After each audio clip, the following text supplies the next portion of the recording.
இந்தியாவின் தலைமை நீதிபதி திரு சூரியகாந்த் அவர்கள் என்ன பண்றாங்க, ஒரு வாரம் 10 நாளைக்கு முன்னாடி ஒரு ஒரு மூத்த வழக்கறிஞர், அவர் மூத்த வழக்கறிஞர்ல ஒரு சாதாரணமான வழக்கறிஞர். அவர் என்ன பண்றாரு, என்ன நீங்க வழக்கறிஞர்னு கூப்பிடக்கூடாது, மூத்த வழக்கறிஞர்னு கூப்பிடணும் அப்படின்னு சொல்லிட்டு நம்முடைய தலைமை நீதிபதி இருக்கக்கூடிய டெல்லி உயர் நீதிமன்றத்துல ஒரு கேஸ் போடுறாரு. இங்க இருக்கிறவங்க எல்லாம் என்ன வழக்கறிஞர் சொல்லக்கூடாது, மூத்த வழக்கறிஞர் சொல்லணும் அப்படின்னு சொல்லி கேஸ் போடுறாரு. இதை விசாரிச்சு ஒரு முடிவுக்கு வந்தது அப்புறமா அந்த கேஸினுடைய தலைமை நீதிபதி, நம்ம இந்தியாவின் தலைமை நீதிபதி என்ன சூரியகாந்த் அவர்கள் ஒரு ஒரு கமெண்ட் பண்றாரு. என்ன அப்படின்னா, நம்ம நாட்டுல இருக்கக்கூடிய சோம்பேறிகள், வெறும் நம்ம எப்ப பார்த்தாலும் சோசியல் மீடியா பார்த்துட்டே இருக்க பதிலாம் அந்த மக்கள், வேலை வெட்டி இல்லாதவர்கள், இவங்க எல்லாம் இந்தியாவில் கரப்பான் பூச்சிகள் போல சுத்தி கொண்டே இருக்கிறார்கள். அவர் உபயோகிச்ச அந்த வேர்ட் எல்லாமே என்னை பொறுத்த வரைக்கும் ரொம்ப சரியான வார்த்தைகள், எந்த மாற்று கருத்தும் கிடையாது. சோசியல் மீடியாலேயே மூழ்கி இருக்கும் இளைஞர்கள், அது ஜென்சி கிட்ஸ்ன்னு சொல்றாங்க. அது உண்மை. அது நீங்க உங்களுக்கு பிடிச்சாலும் சரி, வெறுத்தாலும் சரி, அது உண்மை. ரெண்டாவது பாத்தீங்கன்னா, சோம்பேறிகள், வேலை வெட்டி இல்லாதவர்கள் தான் இந்த வேலையை பார்ப்பாங்கன்ட்டு நம்ம நாட்டினுடைய தலைமை நீதிபதி அவங்க சொல்றாங்க. இதை கேட்டுட்டு இருக்க நம்முடைய டெல்லியில ஒருத்தர் இருக்காரு, அப்ஜித் தீப்கே அப்படின்ற ஒரு சமூக ஆர்வலர்.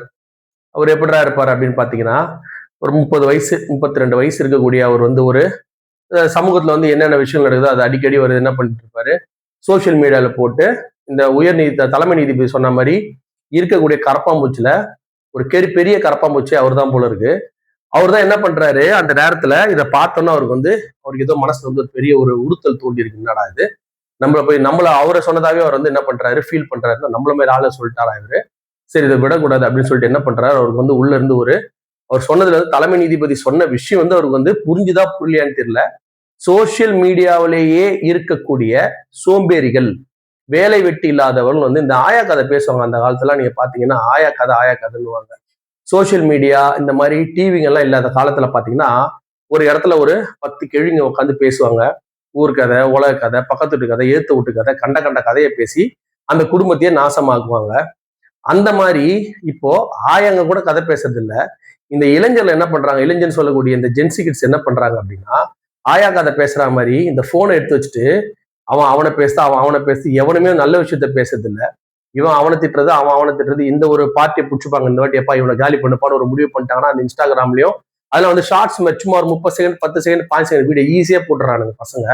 போட்டு பாத்தீங்கன்னா கிட்டத்தட்ட ஒருத்தரை காலி பண்ணணும்னு முடிவு பண்ணிட்டாங்கன்னா, ஒரு காலத்துல சிம்பு காலி பண்ணாங்க, தமிழ் நடிகர் சிம்பு காலி பண்ணாங்க. அப்புறம் சிம்பை தூக்கி வச்சு பேசுவாங்க. அவங்களே தான் காலி பண்ணுவாங்க, அவங்களே தான் பேசுவாங்க. அவங்களாம் உண்மையா வேலை வெட்டி இல்லாதவர்கள் தான், சோசியல் மீடியால இருக்கக்கூடிய சோம்பேறிகள் தான். ஏன்னா அவங்க வேலைக்கும் போக மாட்டாங்க, படிக்கவும் மாட்டானுங்க, சரியான ஒரு விளையாட்டோட விளையாட மாட்டாங்க. அந்த காலத்துல பசங்க விளையாட போனோம்னா ஃபுல்லா ஸ்போர்ட்ஸ் தான் இருப்பானுங்க. ஸ்போர்ட்ஸ்ங்கிறது அந்த அளவுக்கு உடம்புல ஃபிட்னஸ் எல்லாமே இருந்தது. இப்ப இருக்கிற பசங்க கிட்ட கிரவுண்ட்ல போய் விளையாடலாம் இல்லைன்னு தெரியல, ஆனா கிரவுண்ட்லயும் போனோட தான் இருக்கிறாங்க.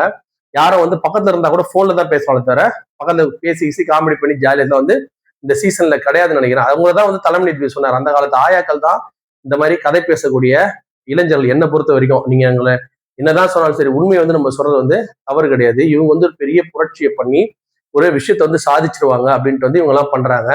அந்த ஒரு பெரிய இடத்துல ஒரே இது கொண்டோட அப்படியே வெடிச்சு போகக்கூடிய ஒரு பெரிய ஒரு எறும்பா இருக்கிற இடத்துல ஒரு சின்னதா ஒரு பந்த போட எறும்புகள் அப்படியே பிரிஞ்சு ஓடிவிடும். அந்த மாதிரி மறுபடியும் அதை ஒண்ணு சேரும்.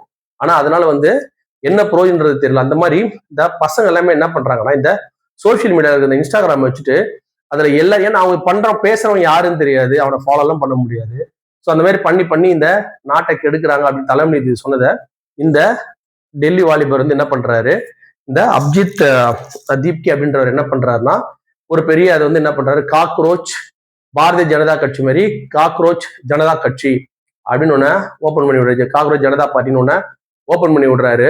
அவர் சொன்ன மாதிரியே அதுல யார் யார் சேரணும் தெரியுமா, அவர் சொல்றாரு, வேலை வெட்டி இல்லாதவர்கள், அதே மாதிரி சோம்பேறிகள், சோசியல் மீடியால மூழ்கி இருக்கக்கூடியவர்னு சொல்லிட்டு தான் அவங்க தான் மெம்பர் ஆகணும்னு சொல்லி கேட்கிறாரு.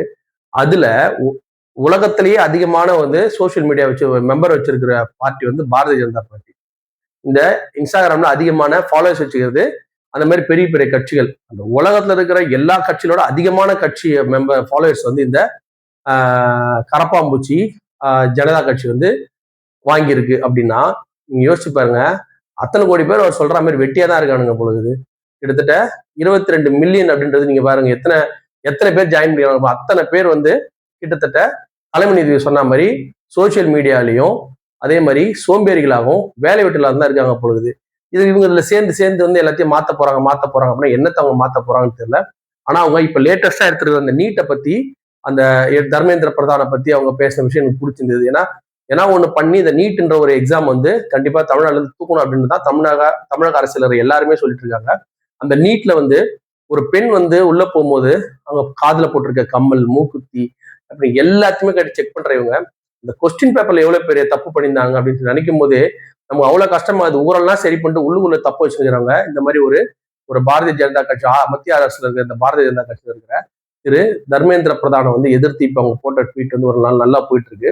அதை வந்து நம்ம பாராட்டலாம். ஆனா இதுல இருக்கக்கூடிய மெம்பர்லாம் அவர் சொன்னது வந்து யார் யாரெல்லாம் சேரணும்னு அவர் சொன்னார்ன்றத நீங்க யோசிச்சு பார்க்கும்போது இந்த மாதிரி வேலை வெட்டி இல்லாதவர்கள், சோசியல் மீடியால இருப்பவர்கள், சோம்பேறிகள் தான் இதனோட மெம்பர் ஆகணும்னு சொல்லி பார்த்தா இந்தியாவிலேயே அதிகமான இன்ஸ்டாகிராம் ஃபாலோவர்ஸ் இருக்குது அதுவா தான் இருக்கு. அப்ப தலைமை நீதிபதி சொன்ன மாதிரி அத்தனை பேரா வேலை இல்லாம இருக்கிறாங்க.